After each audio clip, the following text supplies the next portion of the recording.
Hi friends, welcome to GVK study circle. ఈ వీడియోలో మే 14, 2026కి సంబంధించి వార్తలు నిలిచిన జాతీయ, అంతర్జాతీయ, రాష్ట్రీయ అంశాల గురించి, వార్తలు నిలిచిన వ్యక్తులు, అవార్డులు, పుస్తకాలు, మరి క్రీడా సంబంధిత సమాచారం ఒక్కొక్క అంశాన్ని వివరంగా తెలుసుకుందాం. అంతకంటే ముందుగా నిన్నటి డైలీ కరెంట్ అఫైర్స్ వీడియోలో అడిగిన ప్రశ్నకి వివరణతో కూడిన సమాధానాన్ని చూద్దాము. సో క్వశ్చన్ వచ్చేసి, ఇటీవల వార్తలు నిలిచిన రక్షణ రంగానికి సంబంధించిన ఒక టాపిక్ని ప్రశ్నగా ఇచ్చాను. ఆల్రెడీ మన డైలీ కరెంట్ అఫైర్స్ వీడియోలో డిస్కస్ చేసిన టాపికే. ప్రశ్నని మరొకసారి చూడండి. ఇటీవల భారత్ MIRV సాంకేతికతతో అధునాతన అగ్ని క్షిపణిని విజయవంతంగా పరీక్షించింది. దీని ప్రత్యేకత ఏంటి? అభివృద్ధి చేసిన సంస్థ ఇది. ఇక్కడ ఒక డేట్ గుర్తుంచుకోండి, మే 8, 2026.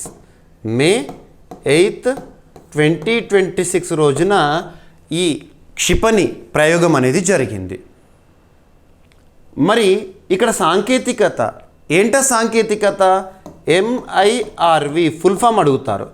MIRV అంటే ఏంటి? ఫుల్ ఫామ్ వచ్చేసేసి multiple independently targetable reentry vehicle MIRV, multiple independently targetable reentry vehicle. So ఈ సెంటెన్స్ చూడగానే మీకు ఏమర్థమవుతుంది? ఒకే క్షిపణి ప్రయోగంతో మల్టిపుల్ టార్గెట్స్ని ఢీకొట్టడం. ఒకే క్షిపణి ప్రయోగం, మల్టిపుల్ టార్గెట్స్. సో ఇటువంటి సాంకేతికత, వాస్తవానికి ఇటువంటి ఒక పరీక్ష అనేది మొదటిసారి కాదు, ఇది రెండోసారి జరిగింది. మొట్టమొదటిసారి ఏ సంవత్సరంలో జరిగింది ఈ MIRV సాంకేతికతో క్షిపణి ప్రయోగం అంటే 2024 సంవత్సరం మార్చి నెలలో జరిగింది. మార్చ్ 11 రోజున జరిగింది. మిషన్ దివ్యాస్త్ర అని చెప్పేసి ఒక పేరుతో మన రక్షణ శాఖ వారు ఈ ప్రయోగాన్ని చేశారు. అప్పుడు ఫస్ట్ టైం, ఇప్పుడు సెకండ్ టైం. గుర్తుంచుకోండి ఇటువంటి సాంకేతికత. మరి రక్షణ రంగానికి సంబంధించిన పరిశోధనలు అనగానే మనకు ఒక ప్రాంతం గుర్తుకు రావాలి. ఏంటా ప్రాంతము? ఒడిషా రాష్ట్రంలోని అబ్దుల్ కలాం ఐలాండ్, ఒడిషా కోస్ట్ వద్ద ఈ ప్రయోగం అనేది జరిగింది. మరి MIRV సాంకేతికతతో అధునాతన అగ్ని క్షిపణి అంటున్నాను, అగ్ని-5. దీన్ని అభివృద్ధి చేసిన సంస్థ పేరు DRDO, defence research development organisation. భారతదేశంలో రక్షణ రంగంలో పనిచేస్తున్న అత్యున్నత సంస్థ DRDO. 1958 ఇయర్లో స్థాపన జరిగింది. న్యూఢిల్లీ కేంద్రంగా పనిచేస్తోంది. DRDOకి ప్రస్తుతం చైర్మన్గా సమీర్ V. కామత్ గారు విధులు నిర్వర్తిస్తున్నారు.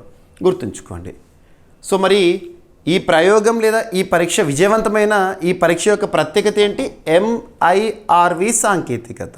ఓకేనా? చరిత్రలో రెండోసారి. ఇక మన భారతదేశంలో మిసైల్ మ్యాన్ ఆఫ్ ఇండియా అని పేరు ఎవరిని పిలుస్తాం మనము? అబ్దుల్ కలాం గారు. గుర్తుంచుకోండి. సో ఇది అగ్ని-5 MIRV సాంకేతికతతో అగ్ని క్షిపణి ప్రయోగం విజయవంతమైంది. మే 8, 2026 డేట్ గుర్తుంచుకోండి. ఇస్రోకి సంబంధించిన పరిశోధనలు కానివ్వండి, DRDOకి సంబంధించిన లేదా రక్షణ రంగానికి సంబంధించిన పరిశోధనలు కానివ్వండి, మనం న్యూస్లో చూస్తున్నామంటే డేట్స్ అనేది ఖచ్చితంగా గుర్తుపెట్టుకోవాలి. ఓకేనా? ఎక్కడ కండక్ట్ చేశారు? అబ్దుల్ కలాం ఐలాండ్, ఒడిషా. ఓకేనా? Multiple payloads, different targets. ఒకే ప్రయోగం, మల్టిపుల్ పేలోడ్స్, డిఫరెంట్ టార్గెట్స్.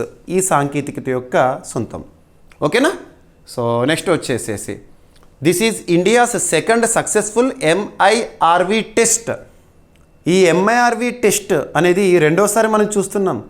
మొట్టమొదటిసారి సక్సెస్ఫుల్ ప్రయోగం ఎప్పుడు జరిగింది? మార్చ్ 11, 2024. ఏం పేరుతో? మిషన్ దివ్యాస్త్ర. ఆ ఇయర్లో జరిగిన పోటీ పరీక్షల్లో దీనిపైన ప్రశ్న ఇచ్చారు. మిషన్ దివ్యాస్త్ర ప్రత్యేకత ఏంటి అని చెప్పేసేసి. ఓకేనా? Right. MIRV full form multiple independently targetable reentry vehicle. Enough. ఓకేనా. మరి ఇటువంటి సాంకేతికతతో భారత్ ప్రపంచంలోని కొద్ది దేశాల సరసన చేరింది. ఈ MIRV సాంకేతికత అనేది ప్రపంచంలోని కొన్ని దేశాలకు మాత్రమే సొంతంగా ఉంది ఇప్పటివరకు సాంకేతికత. ఇప్పుడు భారత్ కూడా వాడి సరసన చేరింది. ఉదాహరణకు తీసుకుంటే united states of America, Russia, China, France, UK, ఇప్పుడు భారత్. గుర్తుపెట్టుకోండి. ఓకేనా. మరి ఈ క్షిపణి ఏదైతే ఉంటుందో ఇది 3 స్టేజ్ మిసైల్. ఓకేనా. ఫ్యూయల్ వచ్చేసి సాలిడ్ ఫ్యూయల్. ఎనఫ్. ఓకేనా. మీకు ఏదైతే ఎక్స్ప్లెనేషన్ ఇచ్చానో అదంతా కూడా script. Multiple independently targetable reentry vehicle సాంకేతికతతో కూడిన అధునాతన అగ్ని క్షిపణిని భారత్ విజయవంతంగా పరీక్షించింది. ఈ పరీక్ష ఒడిషా తీరంలోని APJ అబ్దుల్ కలాం దీవి నుంచి నిర్వహించబడింది. హిందూ మహాసముద్ర ప్రాంతంలోని విస్తృత భూభాగంలో ఉన్న బహుళ లక్ష్యాలను క్షిపణి విజయవంతంగా ఛేదించిందంట. ఓకేనా. ఈ MIRV సాంకేతికత ద్వారా ఒకే క్షిపణితో అనేక లక్ష్యాలను ఏకకాలంలో ఛేదించవచ్చు. ఓకేనా. ఈ రీఎంట్రీ వాహనాలు సాంప్రదాయ మరియు అణు వార్హెడ్లను మోసుకెళ్ళగలుగుతాయి. ఓకేనా. రైట్. అడగవచ్చు ఎగ్జామినేషన్ పాయింట్ ఆఫ్ వ్యూ, డైరెక్ట్గా గుర్తుపెట్టుకోండి. రైట్. సో అగ్ని క్షిపణి శ్రేణి కనుక చూస్తే సర్ఫేస్ టు సర్ఫేస్ మిసైల్ ఇది. రైట్. సో అగ్ని 5 క్షిపణి యొక్క పరిధి ఏ విధంగా ఉంటుంది, MIRV సాంకేతికత ప్రత్యేకత. ఓకేనా. DRDOకి సంబంధించిన బేసిక్ పాయింట్స్. అభ్యర్థులకు మరొకసారి చెప్తున్నాను, రానున్న ఏ పోటీ పరీక్ష అయినా, ఏ స్థాయి పోటీ పరీక్ష అయినా రక్షణ రంగానికి సంబంధించి ఎక్కువ మొత్తంలో మనం ప్రశ్నలను ఎక్స్పెక్ట్ చేసి తీరాల్సిందే. కారణం ఏంటంటే ప్రతిరోజు రక్షణ రంగానికి సంబంధించి అట్లీస్ట్ 2 or 3 టాపిక్స్ని మనం వార్తల్లో చూస్తున్నాం. వాటన్నిటిని కూడా మనం డిస్కస్ చేస్తున్నాము. ఓకేనా. ఇక ఈరోజు ఫస్ట్ టాపిక్ మీరు అన్ని వార్తాపత్రికల్లో కూడా చూసుంటారు. CBI చీఫ్ లేదా CBI డైరెక్టర్ ప్రవీణ్ సూద్ గారి పదవీ కాలం మరోసారి పొడిగింపు అని చెప్పేసి, ఇక్కడ మరోసారి అనేది కీలకమైన పదము. 2023 సంవత్సరం నుంచి ప్రవీణ్ సూద్ గారే పదవీ బాధ్యతలను నిర్వర్తిస్తున్నారు CBI డైరెక్టర్గా, సెంట్రల్ బ్యూరో ఆఫ్ ఇన్వెస్టిగేషన్. గుర్తుంచుకోండి. So CBI central bureau of investigation. CBI అనేది 1 ఏప్రిల్ 1963 ఇయర్లో స్థాపన జరిగింది. న్యూఢిల్లీ కేంద్రంగా పనిచేస్తుంది. సో గుర్తుపెట్టుకోండి. అండ్ ఇంకొకటి ఏంటంటే ఏదైనా ఒక శాఖ, ఒక సంస్థ గురించి చూస్తున్నప్పుడు నోడల్ మినిస్ట్రీ పైన కూడా మనం ప్రత్యేక శ్రద్ధ చూపాలి. పోటీ పరీక్షలు అడుగుతున్నారు, ఒక సంస్థ పేరు ఇస్తారు, ఆ సంస్థ ఏ మంత్రిత్వ శాఖ పరిధిలో పనిచేస్తుందని చెప్పేసేసి. ఇక్కడ CBI ఏ మంత్రిత్వ శాఖ పరిధిలో పనిచేస్తోంది అంటే శాఖ విషయానికి వస్తే department of personal and training, ministry of personal, public grievances, pensions అనే ఒక మంత్రిత్వ శాఖ ఉంటుంది DOPTకి సంబంధించి. ఆ మంత్రిత్వ శాఖ పరిధిలో పనిచేస్తుంది. ఓకేనా. గుర్తుంచుకోండి. ఆ మంత్రిత్వ శాఖకి ప్రస్తుతం కన్సర్న్ మినిస్టర్గా జితేంద్ర సింగ్ గారు విధులు నిర్వర్తిస్తున్నారు. ఓకేనా. రైట్. CBI అనేది చట్టబద్ధం కాదు. CBIకి సంబంధించిన ఎక్స్క్లూజివ్ చట్టం ఏదైనా ఉందంటే లేదు. గుర్తుంచుకోండి. ఓకేనా. అండ్ ఈ పాయింట్స్ సంతానం కమిటీ సిఫార్సుల మేరకు 1963 ఇయర్లో ఏర్పాటైంది CBI. మరి CBIకి సంబంధించి డైరెక్టర్ ఎవరైతే ఉంటారో ఆ డైరెక్టర్ నియామకానికి సంబంధించి ఒక 3 సభ్య కమిటీ ఉంటుంది. 3 సభ్య కమిటీ అంటే 3 సభ్యులు ఉంటారు కమిటీలో. ఆ కమిటీలో హెడ్గా ఎవరు ఉంటారంటే prime minister of India PM గారు. నెక్స్ట్ ఇంకొక పర్సన్ ఎవరు ఉంటారు అంటే ప్రతిపక్ష నాయకుడు ఉంటారు కదా, ప్రతిపక్ష నాయకుడు, అపోజిషన్ లీడర్. నెక్స్ట్ ఇంకొక పర్సన్ సుప్రీంకోర్టు నుండి ఉంటారు, సుప్రీంకోర్టు ప్రధాన న్యాయమూర్తి. గుర్తుంచుకోండి. ఈ 3 సభ్యుల కమిటీ, ఈ 3 సభ్య కమిటీ CBI డైరెక్టర్ ఎవరు ఉండాలి అని నిర్ణయం తీసుకుంటుంది. ఓకేనా. మరి మే 13, 2026 రోజున ఈ 3 సభ్య కమిటీ సమావేశమైంది. తదుపరి CBI డైరెక్టర్ ఎవరు వస్తారు అని అందరూ వేచి చూశారు. ఆల్రెడీ ఎగ్జిస్టింగ్ పర్సన్స్కి ఎవరైతే ఉన్నారో ప్రవీణ్ సూద్ గారికి పొడిగింపు ఇవ్వడం జరిగింది. ఇలా పొడిగింపు అనేది గతంలో కూడా మనం చూసాము ప్రవీణ్ సూద్ గారి విషయంలో. వాస్తవానికి సిబిఐ డైరెక్టర్ మినిమం 2 years అయితే పదవిలో ఉంటారు. కాలానుగుణంగా తీసుకొచ్చిన ఒక మార్పు ఏంటంటే ఆ పదవీకాలం పూర్తయిన తర్వాత ఎవ్రీ 1 year చొప్పున 3 times ఎక్స్టెన్షన్ కూడా ఇవ్వచ్చు. అంటే గరిష్టంగా 5 years వరకు మాత్రం ఉండొచ్చు. ఇదొకటి. ఓకేనా? సో ఈ పాయింట్స్ గుర్తుపెట్టుకోండి. ఇక సిబిఐకి సంబంధించి రీసెంట్గా మనం చాలా టాపిక్స్ని డిస్కస్ చేశాము. అభయ్ ఏ చాట్బాట్ గురించి మనం చూసాము. సిబిఐకి సంబంధిత కొన్ని అడ్డుకట్ట వేయడానికి దీనికి సంబంధించిన డిజిటల్ అరెస్ట్. సో సిబిఐ పేరుతో జరుగుతున్న మోసాలను అడ్డుకట్ట వేయడానికి, డిజిటల్ అరెస్ట్లను అడ్డుకట్ట వేయడానికి అభయ్ పేరుతో ఒక చాట్బాట్ని కూడా రీసెంట్గా సిబిఐ వారు ప్రారంభించడం జరిగింది. దాని గురించి కూడా మనం డైలీ కరెంట్ అఫైర్స్ వీడియోలో ఇన్ డీటెయిల్ డిస్కస్ చేసాం లాస్ట్ ఒక 10 days బ్యాక్. ఓకేనా? 10 days బ్యాక్ కూడా కాదు, April 22 ఆ సమయంలో. సో ప్రస్తుతం సిబిఐ డైరెక్టర్గా పనిచేస్తున్న కర్ణాటక క్యాడర్ అధికారి, ఓకేనా, కర్ణాటక క్యాడర్ ఐపీఎస్ అధికారి ప్రవీణ్ సూద్ గారి పదవీ కాలాన్ని కేంద్ర ప్రభుత్వం మరొక 1 ఏడాది పొడిగించింది. నెక్స్ట్ ఇయర్ అంటే 2027 మే వరకు తానే ఉంటాడు. ఆయన ప్రస్తుత పదవీ కాలము May 24తో ముగియాల్సి ఉంది. ఈ సమయంలో ఈ నిర్ణయము, ఈ పొడిగింపు ఉత్తర్వులను department of personal and training జారీ చేసింది. ఈ నిర్ణయాన్ని కేంద్ర మంత్రివర్గ నియామకాల committee, appointments committee of cabinet ఆమోదించడం జరిగింది. ఓకేనా? త్రిసభ్య కమిటీ ఏముంటుంది? సిబిఐ డైరెక్టర్ నియామకానికి సంబంధించి prime minister, opposition leader, supreme court నుండి ప్రధాన న్యాయమూర్తి. ఓకేనా? ఆ సిఫార్సు చేస్తారు వీళ్ళు. రైట్? సో ప్రవీణ్ సూద్ గారు 2023 May 25 నుంచి సిబిఐ డైరెక్టర్గా కొనసాగుతున్నారు. రైట్? సో 1 April 1963లో సిబిఐ ఏర్పాటైంది. ఇది చట్టబద్ధం కాదు, సంతాన కమిటీ సిఫార్సుల మేరకు ఏర్పాటైంది. Delhi special police establishment act, Delhi special police establishment act 1946 నుంచి సిబిఐకి అధికారాలను ఇవ్వడం జరుగుతుంది. మరి సిబిఐ చట్టబద్ధం కాదు, మరి సిబిఐకి అధికారాలు ఏ చట్టం నుండి ఇస్తారని అడుగుతారు. ఏ మంత్రిత్వ శాఖ పరిధిలో పనిచేస్తుంది? ఎనఫ్. ఓకేనా? Enough. So Vineet Narayan case తీర్పు ప్రకారం కనీసం 2 సంవత్సరాలు సిబిఐ డైరెక్టర్ పదవిలో ఉంటారు. కానీ 2021లో తీసుకొచ్చిన ఒక సవరణ ప్రకారం, ఒక మార్పు ప్రకారము 3 సార్లు ఎవ్రీ 1 year చొప్పున ఎక్స్టెన్షన్ ఇవ్వచ్చు. ఈ పాయింట్స్ గుర్తుంచుకోండి. అలాగే ఎక్స్టెన్షన్ వచ్చింది ప్రవీణ్ సూద్ గారికి. ఓకేనా? ఇక నెక్స్ట్ 13th May 2026 రోజున కేంద్ర క్యాబినెట్ సమావేశమైంది. సో కేంద్ర మంత్రిమండలి సమావేశము ఎవరి అధ్యక్షతన జరుగుతుంది? ప్రైమ్ మినిస్టర్, ప్రధానమంత్రి గారి అధ్యక్షతన జరుగుతుంది. సో జరిగింది. ఇందులో తీసుకున్న కొన్ని కీలక నిర్ణయాలను ఇప్పుడు డిస్కస్ చేద్దాము.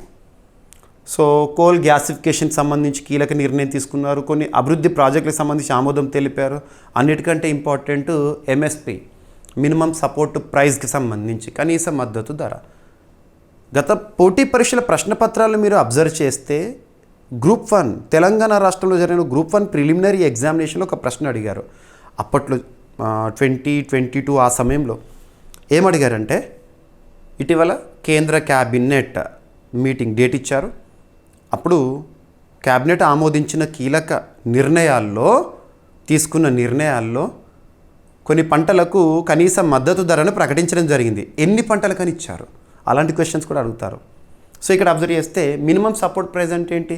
పంట కాలం ప్రారంభానికి ముందు రైతుకు ప్రభుత్వం ఇచ్చే ఒక భరోసాగా చెప్పవచ్చు. ఈ మినిమం సపోర్ట్ ప్రైస్, కనీస మద్దతు ధరని రైతు చూస్తాడు. చూసి తను అంచనా లెక్కలు వేసుకుంటాడు. ఓకే, నేను పలానా పంట వేస్తే మరి నాకు ఆ మద్దతు ధర వర్కౌట్ అవుతుందా కాదా? సో రైతు ఈ పెట్టుబడే ఎక్కువ ధర, మద్దతు ధర తక్కువ ఉందనుకోండి, ఆ పంటకి వెళ్ళాడు. ఇటువంటి నిర్ణయాలు ఉంటాయి. Commission for agricultural costs and price, commission for agricultural costs and prices, ఈ శాఖ వారు ministry of agriculture and farmers welfare పరిధిలో పనిచేస్తున్న ఈ శాఖ వారు ఈ ఎంఎస్పికి సంబంధించి సిఫార్సులు చేస్తారు. ఎంత ఉండాలి, ఏ పంటకి ఎంత ఉండాలని, దాన్ని కేంద్ర క్యాబినెట్ ఆమోదిస్తుంది. ఇది ప్రక్రియ.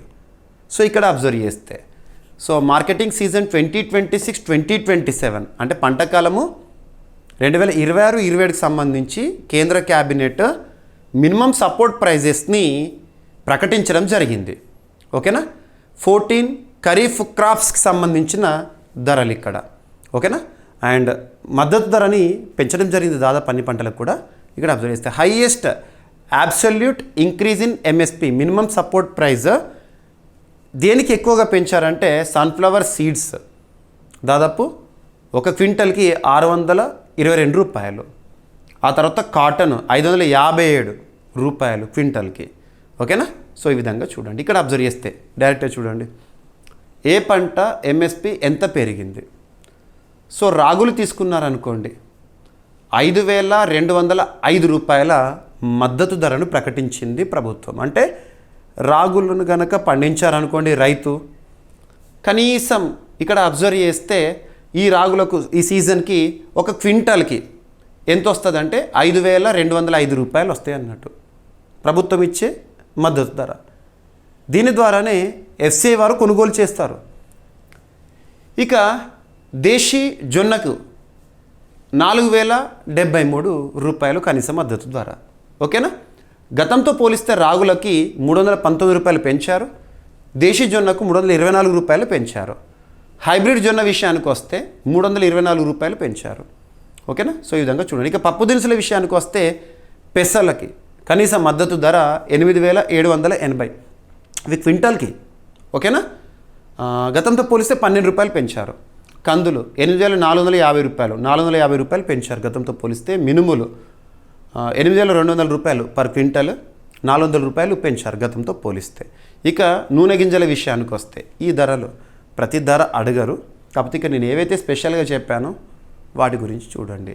14 ఖరీఫ్ క్రాప్స్ సంబంధించి మన భారతదేశంలో పంట కాలాలు అనేవి ఇంపార్టెంట్. ఖరీఫ్ సీజన్ ఇక వర్షాకాలంలో స్టార్ట్ అవుతుంది. ఆ పంటలకు సంబంధించిన ధరలు ఇవి. ఓకేనా, రైట్. సో ప్రధానమంత్రి నరేంద్ర మోదీ గారి అధ్యక్షత సమావేశమైన కేంద్ర క్యాబినెట్ 2026-27 ఖరీఫ్ సీజన్కి 14 పంటల కనీస మద్దతు ధరలను ఆమోదించింది. ఎంత నంబర్ 14. వరి మినిమం సపోర్ట్ ప్రైస్ని క్వింటాల్కి 2,441 రూపాయలుగా నిర్ణయించడం జరిగింది. సో వరికి సంబంధించి గ్రేడ్ ఏ. ఓకేనా, గ్రేడ్ ఏ వచ్చేసేసి 2,461.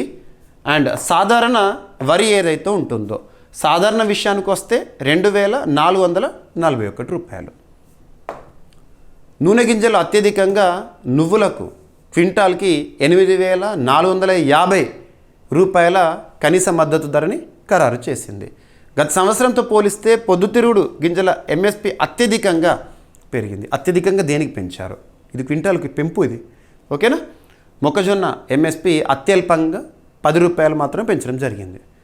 సాగు ఖర్చుతో పోలిస్తే రైతులకు పెసలకి 61%, మొక్కజొన్న సజ్జలకు 56%, కందులకు 54%, మినుములకు 51% అదనపు లాభం లభిస్తుంది. మిగిలిన పంటలకు కనీసం 50% అదనపు ధరను ప్రభుత్వం నిర్ధారించింది. ఆహార ధాన్యాల్లో రాగులకు అత్యధిక ఎంఎస్పి లభించింది. ఈ సెంటెన్సెస్ చూడండి డైరెక్ట్గా. మీకు ఎంఎస్పి అంటే ఏంటో చెప్పాను, ఎవరు డిసైడ్ చేస్తారు ఏంటి. 2018-19 బడ్జెట్లో ప్రకటించిన సాగు ఖర్చుకు 1.5 టైమ్స్ ఎంఎస్పి విధానానికి అనుగుణంగా ఈ నిర్ణయం తీసుకున్నట్లు ప్రభుత్వం తెలిపింది. 2014-15 నుంచి 2025-26 మధ్య 8,418 లక్షల టన్నుల వరి ఎంఎస్పి కింద సేకరించగా 2004-05 నుంచి 2013-14 మధ్య 4,590 లక్షల టన్నులు మాత్రమే సేకరించారు. ఏం లేదు, before Modi's government, after Modi's government అన్నట్టుగా ఇక్కడ చూపించారు. వరి సేకరణపై యూపీఏ కాలంలో 4.44 లక్షల కోట్ల రూపాయలు ఖర్చు చేస్తే ప్రస్తుత ప్రభుత్వము 16.08 లక్షల కోట్ల రూపాయలు ఖర్చు చేసింది. 14 ఖరీఫ్ పంటలపై మొత్తం ఎంఎస్పి చెల్లింపులు 4.75 లక్షల కోట్ల రూపాయల నుంచి 18.99 లక్షల కోట్ల రూపాయలకు పెరిగినాయి అంట. గుర్తుంచుకోండి. ఓకేనా, ఎగ్జామినేషన్ పాయింట్ ఆఫ్ వ్యూ డైరెక్ట్గా అడగవచ్చు. సో ఇంకోటి క్యాబినెట్ మీటింగ్ జరిగింది కదా, అందులో తీసుకున్న నిర్ణయాల్లో మరొకటి ఏంటంటే కోల్ గ్యాసిఫికేషన్ ప్రాజెక్ట్ సంబంధించి కోల్ గ్యాసిఫికేషన్ ప్రాజెక్టులకి 37,500 కోట్ల రూపాయల ప్రోత్సాహకాలను కూడా క్యాబినెట్ ఆమోదించింది. దీని లక్ష్యాలు ఏంటంటే స్వచ్ఛ ఇంధన ఉత్పత్తి, క్లీన్ ఎనర్జీ, దిగుమతి ఇంధనాలపై ఆధారాన్ని తగ్గించాలంట. ఇంధన భద్రతను మరింత బలోపేతం చేయాలి. భారత్లో మరో 200 సంవత్సరాలకు సరిపడా బొగ్గు నిల్వలు ఉన్నాయని ప్రభుత్వం తెలిపింది. 7.5 కోట్ల టన్నుల బొగ్గును గ్యాస్ఫై చేయాలని లక్ష్యంగా పెట్టుకుంది. ఈ ప్రాజెక్టుల ద్వారా 3 లక్షల కోట్ల రూపాయల పెట్టుబడులు వచ్చే అవకాశం ఉంది. సుమారు 50,000 ఉద్యోగాలు కలుగనున్నాయి. నూతన ఉద్యోగాల కల్పన. ఏడాదికి 6,300 కోట్ల రూపాయల ఆదాయం వచ్చే అవకాశం ఉందంట దీని ద్వారా. ఇక మరికొన్ని అభివృద్ధి కార్యక్రమాలకు కూడా కేంద్ర కేబినెట్ ఆమోదం తెలిపి డైరెక్ట్ సింగిల్ లైన్లో చూడండి. మహారాష్ట్రలోని నాగ్పూర్ విమానాశ్రయాన్ని అంతర్జాతీయ విమానాశ్రయంగా అభివృద్ధి చేయాలని కేబినెట్ నిర్ణయించింది మహారాష్ట్రలో. ఓకేనా. దీనిని పీపీపీ పబ్లిక్ ప్రైవేట్ పార్ట్నర్షిప్ విధానంలో జిఎంఆర్ ఎయిర్పోర్ట్ సంస్థ అభివృద్ధి చేస్తుందంట. గుజరాత్లో అహ్మదాబాద్ ధోలేరా మధ్య 134 కిలోమీటర్ల సెమీ హైస్పీడ్ డబుల్ రైల్వే మార్గానికి 20,667 కోట్ల రూపాయల వ్యయంతో ఆమోదం లభించింది. స్వదేశీ సాంకేతికతతో భారతీయ రైల్వే చేపడుతున్న తొలి ప్రాజెక్ట్ ఇది. ఓకేనా, రైట్. ఇక ఇందాక మనం ఈ టాపిక్స్లో భాగంగా కనీస మద్దతు ధర అంటే ఏంటి అవన్నీ డిస్కస్ చేసి అదంతా స్క్రిప్ట్. సో కనీస మద్దతు ధర రైతులను ధరల పతనం నుంచి రక్షించేందుకు ప్రభుత్వం నిర్ణయించే కనీస కొనుగోలు ధర. అంటే అంత హామీ ప్రభుత్వం ఇస్తుందన్నట్టు ఆ పంట పండించినందుకు. So commission for agricultural cost and prices 1965 ఇయర్లో స్థాపన. ఏ మంత్రిత్వ శాఖ పరిధిలో పనిచేస్తుందంటే ministry of agriculture and farmers welfare. ప్రస్తుతం కన్సర్న్ మినిస్టర్ శివరాజ్ సింగ్ చౌహాన్ గారు. ఓకేనా, సిఫార్సు చేస్తే ఎంఎస్పీ సిఫార్సు ఇది. ఇక కోల్ గ్యాసిఫికేషన్ అంటే ఏంటి కాన్సెప్ట్? బొగ్గును సింథటిక్ వాయువుగా మార్చి స్వచ్ఛ ఇంధనంగా వినియోగించే ప్రక్రియ. ఓకేనా. మినిస్ట్రీ ఆఫ్ కోల్ ప్రస్తుతం కన్సర్న్ మినిస్టర్గా ఎవరున్నారు? జి కిషన్ రెడ్డి గారు, తెలుగువారు.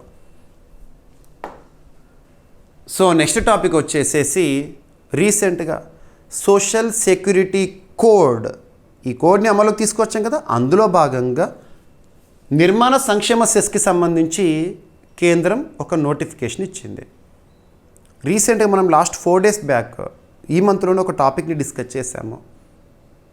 సో న్యూ లేబర్ కోడ్స్ అనేవి 4 లేబర్ కోడ్స్ అనేవి పూర్తిగా అమల్లోకి వస్తున్నట్టుగా కేంద్రం నోటిఫై చేసింది అని చెప్పేసి. అందులో ఒకటి సోషల్ సెక్యూరిటీ కోడ్, సామాజిక భద్రతా కోడ్. ఆ కోడ్ కింద 1% నిర్మాణ సంక్షేమ సెస్కు కేంద్రం నోటిఫికేషన్ జారీ చేసింది. ఇక్కడ కాన్సెప్ట్ ఏంటంటే సెస్ అంటే ఏంటి అని అడుగుతారు.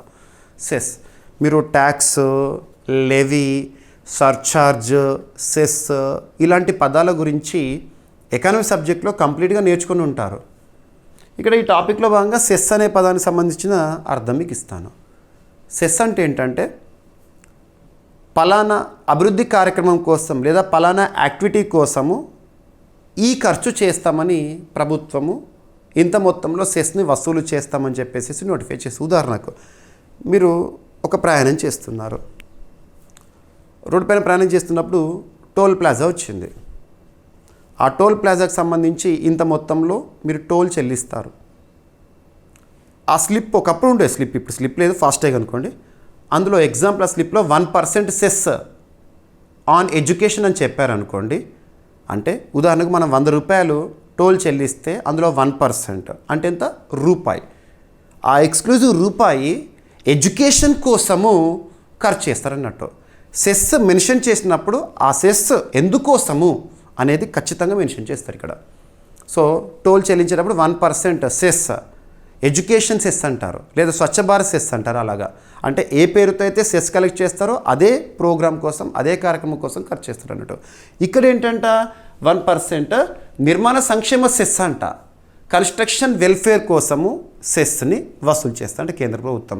దీని కింద సోషల్ సెక్యూరిటీ కోడ్ కింద, రీసెంట్గా అమల్లోకి వచ్చిన సోషల్ సెక్యూరిటీ కోడ్ కింద 2020 సోషల్ సెక్యూరిటీ కోడ్ 2020 రీసెంట్గా పూర్తి అమల్లోకి వచ్చింది. భవనాలు మరియు ఇతర నిర్మాణ పనుల కోసం యజమానులు చేసే మొత్తం నిర్మాణ వ్యయంపై 1% సెస్ విధిస్తూ భారత ప్రభుత్వము నోటిఫికేషన్ జారీ చేసింది. ఈ నోటిఫికేషన్ సామాజిక భద్రతా కోడ్ 2020లోని సెక్షన్ 100 క్లాస్ 1 కింద జారీ చేయబడింది డైరెక్ట్గా.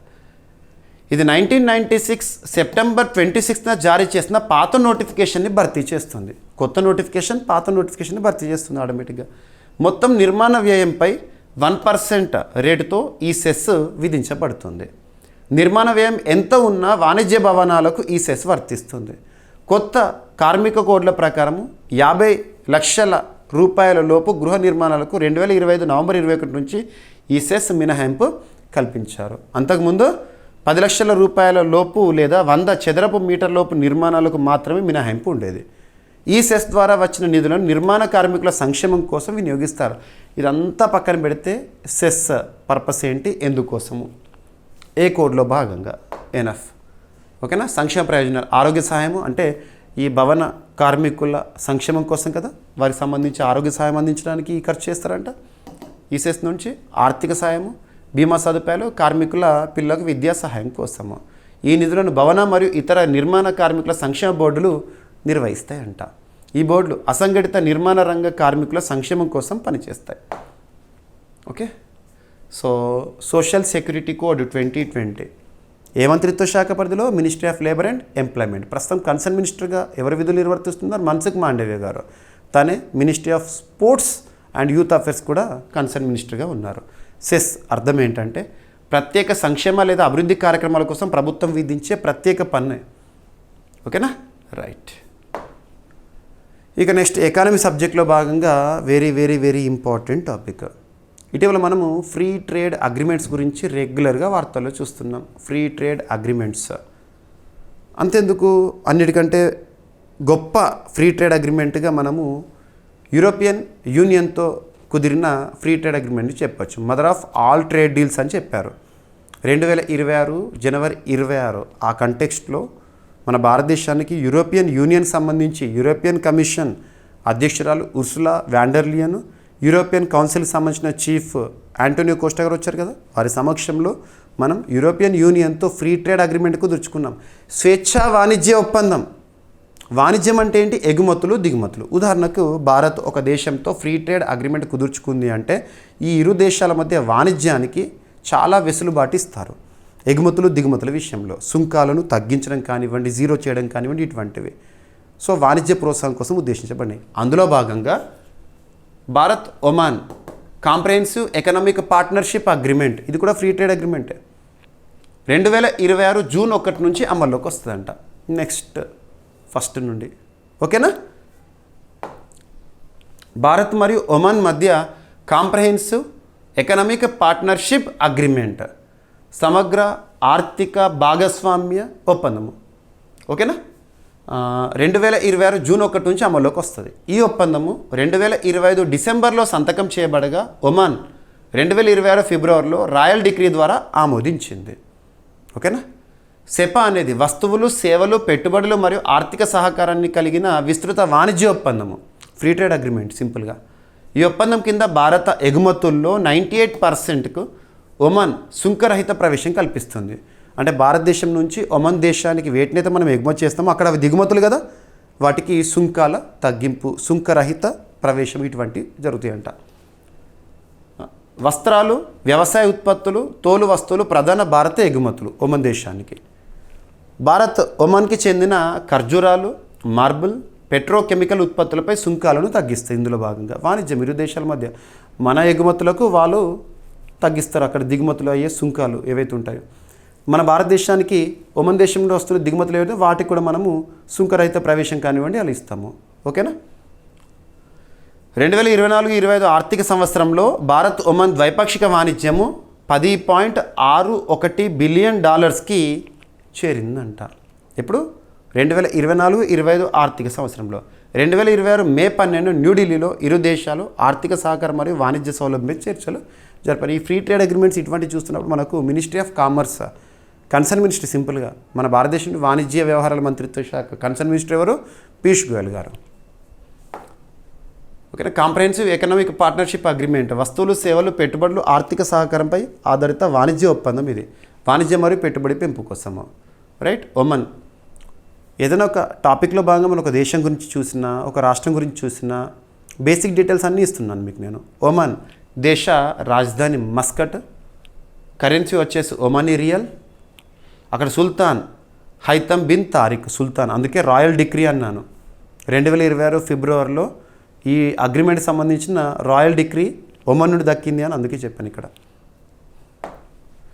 ఇక నెక్స్ట్ మన భారతదేశానికి సంబంధించి ఫారెక్స్ని కాపాడుకోవడానికి ఫారెన్ ఎక్స్చేంజ్ రిజర్వ్స్, విదేశీ మారక నిల్వలు అంటాము, వాటిని కాపాడుకోవడానికి మరియు రూపాయి మారకపు విలువ పతనం కాకుండా ఉండడానికి, అంటే టు స్టెబిలైజ్ ఇండియన్ రూపీ, మరియు కరెంట్ అకౌంట్ డెఫిసిట్, అది ఇంకా కూడా ఆ డెఫిసిట్ పెరగకుండా నియంత్రించడానికి భారత ప్రభుత్వం తీసుకున్న ఒక కీలక నిర్ణయం ఏంటంటే గోల్డ్, సిల్వర్ వీటికి సంబంధించి దిగుమతి సుంకాలను పెంచింది. దిగుమతి సుంకాలంటే ఉదాహరణ చెప్తాను. వివిధ దేశాల నుండి మనం బంగారు లేదా సిల్వర్ వీటిని దిగుమతి చేసుకుంటున్నాం, ఇంపోర్ట్ చేసుకుంటున్నాం. ఇంపోర్ట్ చేసుకునేటప్పుడు సుంకాల విధింపు అనేది కామన్గా చూస్తాము. ఆ సుంకాలను కనుక పెంచినాం అనుకోండి, దిగుమతి అయ్యే వస్తువులపై సుంకాలు పెంచినాం అనుకోండి, ఆటోమేటిక్గా ఆ ప్రోడక్ట్స్ మన భారతదేశంలో ఎక్కువ ధరకి అమల్లోకి వస్తాయి. సుంకాలు చాలా తక్కువ మొత్తంలో అప్లికేబుల్ చేసామనుకోండి, ఆ దిగుమతి అయ్యే ప్రోడక్ట్స్ తక్కువ ధరలో మనకు అందుబాటులోకి వస్తాయి. ఇప్పుడు ఆటోమేటిక్గా గోల్డ్ దిగుమతులపై సుంకాలను పెంచారంట. 6% నుంచి 15%కి పెంచారంట దిగుమతి సుంకము. ఆటోమేటిక్గా ఏమవుతుంది, గోల్డ్ రేటు పెరుగుతుంది. పెరిగిందంటే మరి మీరు చూడండి, నిన్నటి రోజున last 2 days back gold price ఏదైతే ఉంటుందో 1,51,000 52,000 మధ్య, 1,51,000 నుండి 1,52,000 మధ్య ఉండే గోల్డ్ ప్రైస్ తులానికి. అది కాస్త నిన్నటి రోజు చూడండి 1,59,000కి వచ్చింది. కారణం ఏంటి? దిగుమతి సుంకము పెంచడము. అండ్ రీసెంట్గా భారత ప్రధాని నరేంద్ర మోదీ గారు కూడా దేశ ప్రజలకు ఒక పిలుపునిచ్చారు. 1 ఏడాది పాటు బంగారాన్ని కొనుగోలు చేయకండి అని, ఆన్లైన్ క్లాసెస్ ఇవ్వండి స్టూడెంట్స్ కానీ, నెక్స్ట్ వర్క్ ఫ్రమ్ హోమ్ని ప్రోత్సహించండి అని కంపెనీలకు పిలుపునిచ్చారు. So something big is going to happen అని చెప్పేసి పత్రికల్లో రాస్తున్నారు. చూడాలి, ఏదేమైనా సరే పొదుపు చర్యలను పాటించండి అని ప్రధాని గారు చెప్తూనే తను కూడా పాటిస్తున్నారు. సో తనకు సంబంధించి కాన్వాయ్ ఉంటుంది కదా, పిఎం కాన్వాయ్. ఆ కాన్వాయ్ అందులో ఉండే వెహికల్స్ సంఖ్యను తగ్గించారు మరియు మ్యాక్సిమం వెహికల్స్ని ఎలక్ట్రిక్ వెహికల్స్గా మార్చండి అని చెప్పారు. సో పొదుపు చర్యలను ప్రధాని గారు పాటిస్తూనే దేశ ప్రజలకు కూడా పిలుపునిచ్చారు. ఇక్కడ గోల్డ్కి సంబంధించి ఈ నిర్ణయం చూద్దాం. బంగారు, వెండి దిగుమతి సుంకాలను 15% పెంచారంటే ఇక్కడ నుండి 6 to 15%. ఈ నెంబర్ గుర్తుంచుకోండి, ఎకానమీలో ఇంపార్టెంట్. ఎందుకు ఇటువంటివి, ఈ టారిఫ్ సుంకాలంటే టారిఫ్ ఎందుకు ఇటువంటి నిర్ణయం తీసుకుంది భారత ప్రభుత్వం అంటే గోల్డ్ కొనుగోలుని నిరుత్సాహపరచడానికి. సింపుల్గా లాజిక్, ఓకేనా? ఆటోమేటిక్గా దిగుమతి సుంకం ఎక్కువ ఉంది అంటే ఏవైతే దేశాలు బంగారాన్ని, వెండిని మన దేశానికి ఎగుమతి చేస్తాయో సుంకం ఎక్కువగా ఉందని చెప్పేసి వాళ్ళు ఎగుమతిని కూడా తగ్గించవచ్చు. ఆటోమేటిక్గా ఫారెక్స్ అనేది బలపడుతుంది మనకి. సింపుల్గా ఫారెక్స్ ఎప్పుడు బలపడుతుంది అంటే మన దేశం నుండి ఎక్స్పోర్ట్స్ ఎక్కువ ఉండాలి, ఇంపోర్ట్స్ అనేవి తగ్గించుకోవాలి. ఒకవేళ ఇంపోర్ట్స్ ఎక్కువగా ఉండి ఎక్స్పోర్ట్స్ తగ్గినాయి అనుకోండి, ఆర్థిక వ్యవస్థ మొత్తం కూడా చెల్లచెదురైతుంది. సింపుల్గా ఫారెక్స్ నిల్వలన్నీ కరిగిపోతాయి. ఓకేనా? భారత ప్రభుత్వం బంగారం మరియు వెండి దిగుమతి సుంకాలను 6% నుంచి 15%కి పెంచింది. విదేశీ మారక ద్రవ్య నిర్వహణ, పెరుగుతున్న దిగుమతి వ్యయాలను దృష్టిలో ఉంచుకొని ప్రభుత్వం ఈ నిర్ణయాన్ని తీసుకుంది. కొత్త సుంక నిర్మాణంలో 10% బేసిక్ కస్టమ్స్ డ్యూటీ, ఓకేనా, basic customs duty, 5% agriculture, infrastructure and development cess ఉన్నాయి. ఈ కొత్త సుంకం బంగారం మరియు వెండి దిగుమతులకు వర్తిస్తుంది. 2025-26 ఆర్థిక సంవత్సరంలో భారత బంగారం దిగుమతులు 24% కంటే ఎక్కువగా పెరిగినాయంట. దిగుమతులు పెరుగుతున్నాయి విపరీతంగా. బంగారం దిగుమతుల విలువ రికార్డు స్థాయిలో $71.98 బిలియన్ అమెరికన్ డాలర్లకు చేరింది. అదే కాలంలో ముడి చమురు తర్వాత బంగారం భారతదేశ 2వ అతిపెద్ద దిగుమతి వస్తువుగా నిలిచింది. మొత్తం దిగుమతి బిల్లులో బంగారం వాటా దాదాపు 9% అంట. ఓకేనా? ఈ చర్య ద్వారా ప్రధానంగా బంగారం, వెండి అధిక దిగుమతులను నియంత్రించడం, సో దిగుమతులను కంట్రోల్ చేయడం సింపుల్గా. ఎందుకంటే టారిఫ్స్ పెంచామంటే ఆటోమేటిక్గా దిగుమతులు తగ్గుతాయి. విదేశీ మారక నిల్వలను రక్షించాలి, రూపాయి విలువను బలోపేతం చేయడం పైన దృష్టి పెట్టింది భారత ప్రభుత్వం. వాణిజ్య లోటును తగ్గించడం కోసము చేపట్టబడింది. అధిక దిగుమతి సుంకాలు కరెంట్ అకౌంట్ డెఫిసిట్ తగ్గించడంలో కూడా సహాయపడతాయి. కరెంట్ అకౌంట్ డెఫిసిట్ ఎప్పుడైనా తగ్గాలి, అందులో భాగంగా ఇటువంటి చర్యలు అనేవి కీలకము. ఓకేనా? బేసిక్ కస్టమ్స్ డ్యూటీ అంటే దిగుమతి వస్తువులపై ప్రభుత్వం విధించే పన్ను, టారిఫే, సుంకమే సింపుల్గా. ఓకేనా? రైట్. సో కస్టమ్స్ డ్యూటీ, విదేశీ మారక నిల్వలు, అంతర్జాతీయ వాణిజ్యం మరియు కరెన్సీ స్థిరత్వం కోసం కేంద్ర బ్యాంకు నిల్వ ఉంచే విదేశీ కరెన్సీ ఆస్తులు. కేంద్ర బ్యాంక్ అంటే మన సెంట్రల్ బ్యాంక్ ఏంటిది? RBI, right. Current account deficit, దిగుమతులు, విదేశీ చెల్లింపులు, ఎగుమతులు మరియు విదేశీ ఆదాయాల కంటే అధికంగా ఉండే పరిస్థితులు. ఇక నెక్స్ట్ ఒక రిపోర్ట్, వార్తలు నిలిచిన ఒక నివేదిక. వార్తల్లో కనిపిస్తున్న నివేదికలపైన, సూచీలపైన, ర్యాంకింగ్లపైన పోటీ పరీక్షల్లో రెగ్యులర్గా ప్రశ్నలు అడుగుతున్నారు. ఏదైనా ఒక రిపోర్ట్ గురించి చూస్తున్నప్పుడు ఆ రిపోర్ట్ యొక్క కవర్ పేజ్ చూడండి. ఆ కవర్ పేజ్ పైన రిపోర్ట్ నేము ఏ లాంగ్వేజ్లో ఉంటే అదే లాంగ్వేజ్లో గుర్తుపెట్టుకోండి. మరియు ఆ రిపోర్ట్ని సిద్ధం చేసిన లేదా రూపకల్పన చేసిన సంస్థలేవి. ఆ రిపోర్ట్లో పేర్కొన్న గణాంకాలు పోటీ పరీక్షల కోణంలో చూడండి. పోటీ పరీక్షల కోణంలో అంటున్నాను, రిపోర్ట్ మొత్తాన్ని చదవండి అని నేను చెప్పట్లేదు. ఆ రిపోర్ట్లో పోటీ పరీక్షల కోణంలో కొన్ని ఇంపార్టెంట్ పాయింట్స్ ఉంటాయి, ఒక 5-6 పాయింట్స్ ఉంటాయి. నేను ఏ పాయింట్స్ అయితే చెప్తానో వాటినే గుర్తుపెట్టుకోండి, అవే ఎగ్జామినేషన్లో కనబడతాయి. సో ఫారెస్ట్కి సంబంధించి ఒక రిపోర్ట్ పేరు ఏంటంటే the global forest goals report 2026. The global forest goals report 2026. ఇదే సెంటెన్స్ గుర్తుంచుకోండి, ఇంగ్లీష్లో ఉంది, ఇంగ్లీష్లోనే గుర్తుంచుకోండి. మరి రిపోర్ట్ని ఎవరు తయారు చేస్తారు, ఎవరు రూపకల్పన చేస్తారంటే యునైటెడ్ నేషన్స్, ఐక్యరాజ్య సమితికి చెందిన department of economic and social affairs వారు ఈ రిపోర్ట్ని సిద్ధం చేయడం జరిగింది. అడవులకు సంబంధించిన గణాంకాలు, అటవీ క్షీణత ఎలా ఉంది, ఇటువంటి గణాంకాలన్నీ కూడా ఇందులో మెన్షన్ చేశారు. ఇక అడవులకు సంబంధించి అనగానే మనకు కొన్ని ఆర్టికల్స్ గుర్తుకు రావాలి. దేశంలోనే అత్యున్నత చట్టమైన రాజ్యాంగంలో 4వ భాగం ఆదేశిక సూత్రాల్లో ఆర్టికల్ 48A లింక్ చేసుకోండి. రాజ్యం యొక్క బాధ్యత అటవీ విస్తీర్ణాన్ని పెంచడం, ఇటువంటివి. ఓకేనా? సో ఇక రిపోర్ట్లో గణాంకాలను చూడండి. ఐక్యరాజ్య సమితి విడుదల చేసిన గ్లోబల్ ఫారెస్ట్ గోల్స్ రిపోర్ట్ 2026 ప్రకారము ఫ్యూయల్ వుడ్ అంటే వంట చెరుకు, కట్టె అంటాం కదా, మరియు చార్కోల్ వినియోగము పెరగడం అనేది ప్రపంచ అటవీ క్షీణతకు ప్రధాన కారణంగా ఉందంట. అడవులు క్షీణిస్తున్నాయి, ఫారెస్ట్ డిగ్రేడేషన్ చూస్తున్నాం మనము. మరి కారణం ఏంటంటే అడవుల నుండి వచ్చే కలప ఏదైతే ఉంటుందో, ఫ్యూయల్ వుడ్, ఫైర్ వుడ్ అంటాం కదా. సో ఫైర్ వుడ్ కానివ్వండి, చార్కోల్ కానివ్వండి, వీటిపైన ఎక్కువగా ఆధారపడ్డాము. వాటిని ఎక్కువగా వినియోగించడం వల్ల అటవీ క్షీణత పెరుగుతుందంట. ఈ నివేదికను ఎవరు తయారు చేశారు?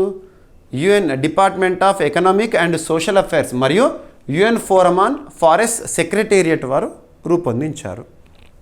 ప్రపంచ అటవీ విస్తీర్ణం 2015 సంవత్సరంలో, ఇక్కడ కంపారిటివ్ స్టడీ, 2015 సంవత్సరంలో టోటల్ ఫారెస్ట్ ఏరియా ప్రపంచంలో 4.18 బిలియన్ హెక్టార్స్ ఉంటే 2025లో 4.14 బిలియన్ హెక్టార్లకు తగ్గింది. సో ఎంత తగ్గింది ఇది చూడండి. ప్రతి సంవత్సరం సగటున 4.12 మిలియన్ హెక్టార్లు నష్టపోదు. ఓకేనా? నెక్స్ట్ 2015-25 మధ్య సుమారు 16 మిలియన్ హెక్టార్ల ప్రాథమిక అటవులు నశించినాయి. అత్యధిక నష్టం దక్షిణ అమెరికాలో నమోదైందట ఈ నివేదిక ప్రకారము. వ్యవసాయ భూముల విస్తరణ ప్రపంచవ్యాప్తంగా అటవీ నిర్మూలనకు ప్రధాన కారణంగా కొనసాగుతోంది. ఎస్, వ్యవసాయ భూముల విస్తరణ అంటే సింపుల్గా చూడండి, కొన్ని ఏరియాస్ ఉంటాయి, ట్రైబల్ ఏరియాస్, గిరిజనులు, గిరి అంటే కొండ, జనులు కొండ ప్రాంతాల్లో నివసించేవారు. సో కొండ ప్రాంతాల్లో ఫారెస్ట్ కవర్ని మనం చూస్తాము. ఆ కొండ ప్రాంతాల్లో నివసించే గిరిజనులు ఏం చేస్తారు? ఆ అటవీ ప్రాంతాన్ని చదును చేసి పంటలు పండించడం చేస్తారు. దీన్ని ఏమంటామంటే మన ప్రాంతంలో పోడు వ్యవసాయం అని, లేదా షిఫ్టింగ్ కల్టివేషన్ అని, జుమ్మింగ్ అని అంటాం, ఇటు వివిధ పేర్లతో. సో వ్యవసాయ భూముల విస్తరణ అనేది అటవీ భూముల విస్తరణ తగ్గింపుకి కారణంగా అవుతుంది. కరువులు అండ్ హీట్ వేవ్స్, అటవీ అగ్ని ప్రమాదాలు, పురుగులు, వ్యాధులు అటవీ క్షీణతను వేగవంతం చేస్తున్నాయంట. డ్రాట్ పరిస్థితులు ఇటువంటివి, హీట్ వేవ్స్ కానివ్వండి. అండ్ కొన్ని దేశాల్లో అయితే ఫారెస్ట్ ఫైర్స్.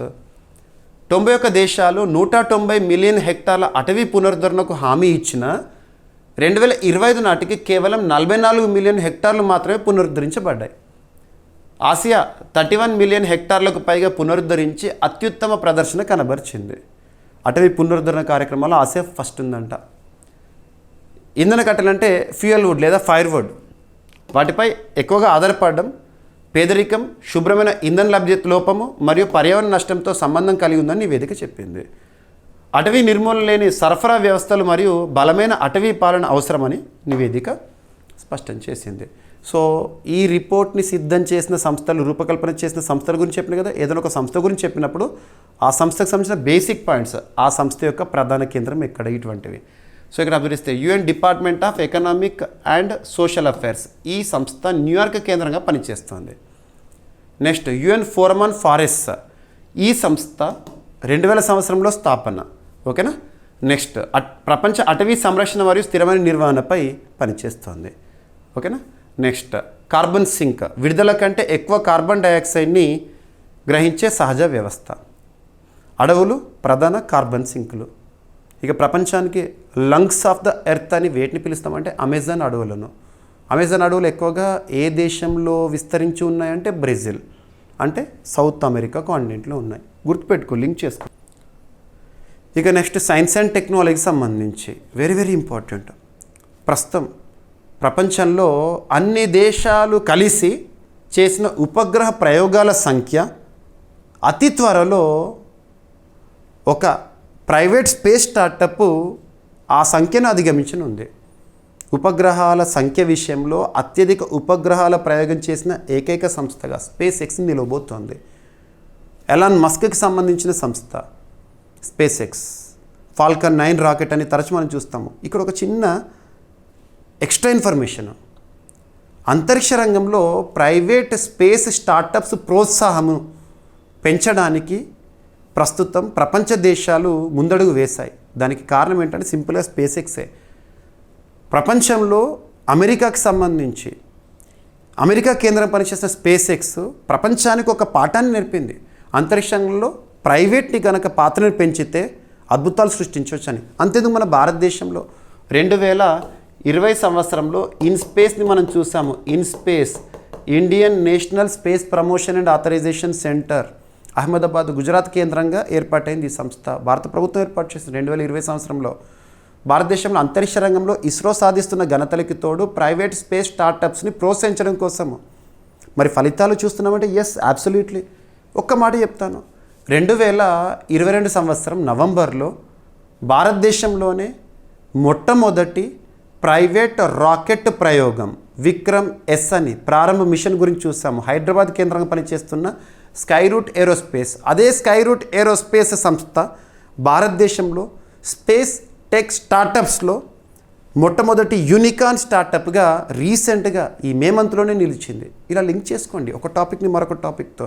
కరెంట్ అఫైర్స్తో లింక్ చేయాలి, కరెంట్ అఫైర్స్ని సబ్జెక్ట్తో లింక్ చేయగలగాలి. కరెంట్ అఫైర్స్ని ఒక సింగిల్ సబ్జెక్ట్ కాదు, మరొకసారి చెప్తున్నాను.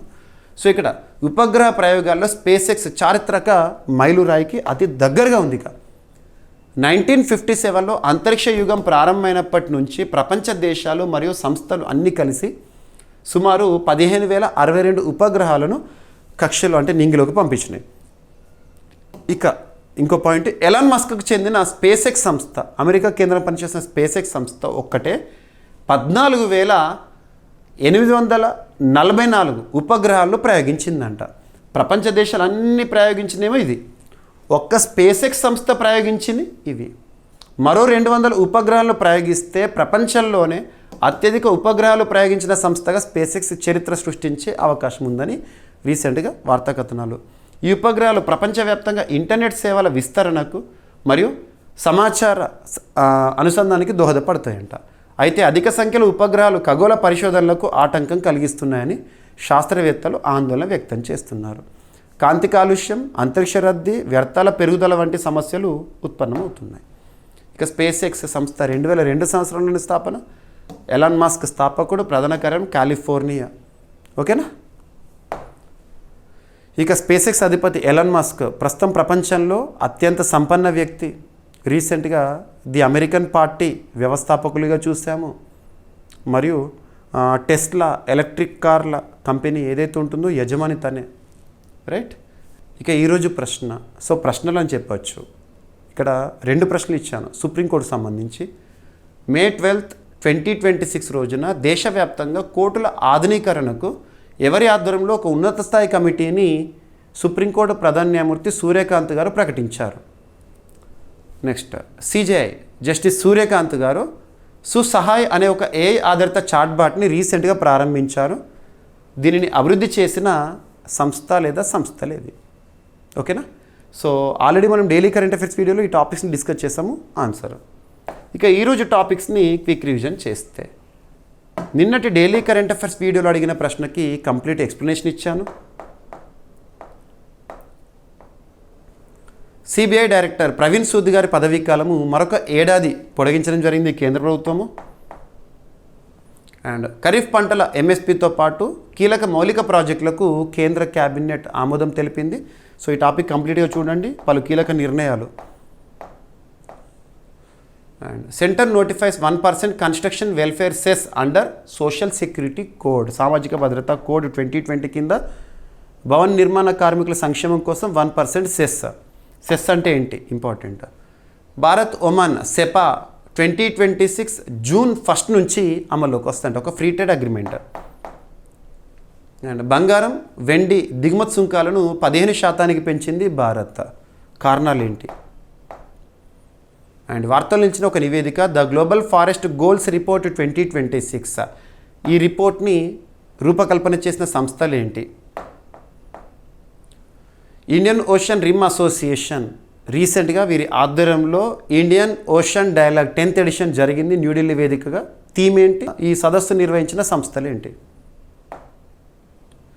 ఫరక్కా జల విభజన నేపథ్యంలో పద్మా నది ప్రాజెక్టుకి బంగ్లాదేశ్ ఆమోదం తెలిపింది. ఓకేనా. భారత్ ఐఎఫ్ఏడి కలిసి సిఓఎస్ఓపి 2026-2033 ప్రారంభించడం జరిగింది. భారత ప్రభుత్వం మరియు international fund for agricultural development కలిసి రీసెంట్గా కంట్రీ స్ట్రాటజిక్ ఆపర్చునిటీస్ ప్రోగ్రామ్ ఎవరెవరు సంయుక్తంగా ప్రారంభించారు? ఉద్దేశం ఏంటి? ఇక స్పేస్ ఎక్స్ ఘనత ప్రపంచ ఉపగ్రహ ప్రయోగాల్లో. అండ్ ఒడిశాలో భీమమండలి ఎకో హెరిటేజ్ సైట్ని ప్రారంభించారు ధర్మేంద్ర ప్రధాన్ గారు. ప్రత్యేకత ఏంటి? సమగ్ర కృత్రిమ మేధస్సు వ్యవస్థ కోసం ఇండియా ఏఐ మరియు ఒక లాభాపేక్ష లేని సంస్థ కార్యా మధ్య కుదిరిన ఒప్పందం. ఉద్దేశం ఏంటి? ఆంధ్రప్రదేశ్లో అమెండెడ్ భారత్ నెట్ కార్యక్రమం అమలు, దీనికి సంబంధించి ఒప్పందం కుదుర్చుకున్న సంస్థలు ఏంటి? అండ్ బ్రిసెక్ సిసిఐ చైర్పర్సన్గా డాక్టర్ హర్వంశ్ చావ్లా గారు నియమితులయ్యారు. ఈ బ్రిసెక్ సిసిఐ ఏ సంవత్సరంలో ఏ నెలలో ఏర్పాటైంది? ప్రత్యేకత ఏంటి? అండ్ ఈరోజు ప్రశ్నలు, మే 12, 2026న దేశవ్యాప్తంగా కోర్టుల ఆధునీకరణకు ఎవరి ఆధ్వర్యంలో ఉన్నత స్థాయి కమిటీ ఏర్పాటు చేయబడింది? సిజేఐ జస్టిస్ సూర్యకాంత్ గారు సుసహాయ్ అనే ఒక ఏఐ ఆధారిత చాట్బాట్ని రీసెంట్గా ప్రారంభించారు. దీన్ని అభివృద్ధి చేసిన సంస్థ లేదా సంస్థలు ఏంటి? అభ్యర్థులు ప్రతిరోజు కూడా మన డైలీ కరెంట్ అఫైర్స్ వీడియో చూడండి, మీకు ప్రతిరోజు అందిస్తున్నాను. క్లాస్లో నేను ఇచ్చే ఎక్స్ప్లెనేషన్ ఏదైతే ఉంటుందో ప్రతి సెంటెన్స్ కూడా పీడిఎఫ్ రూపంలో మన CA 360 కోర్స్లో ఎవ్రీడే కూడా అప్లోడ్ చేయడం జరుగుతుంది. తెలుగు మీడియం అభ్యర్థుల కోసం తెలుగులో ఇస్తున్నాను పీడిఎఫ్, ఇంగ్లీష్ మీడియం అభ్యర్థుల కోసం ఇంగ్లీష్లో ఇస్తున్నాను. డౌన్లోడ్ చేసుకొని చదవండి. ఏమైనా మిస్లేనియస్ టాపిక్స్ ఉంటే నో నీడ్ టు వర్రీ, రేపటి క్లాస్లో జోడించి డిస్కస్ చేద్దాం. రేపు మళ్ళీ కలుద్దాం. Thank you.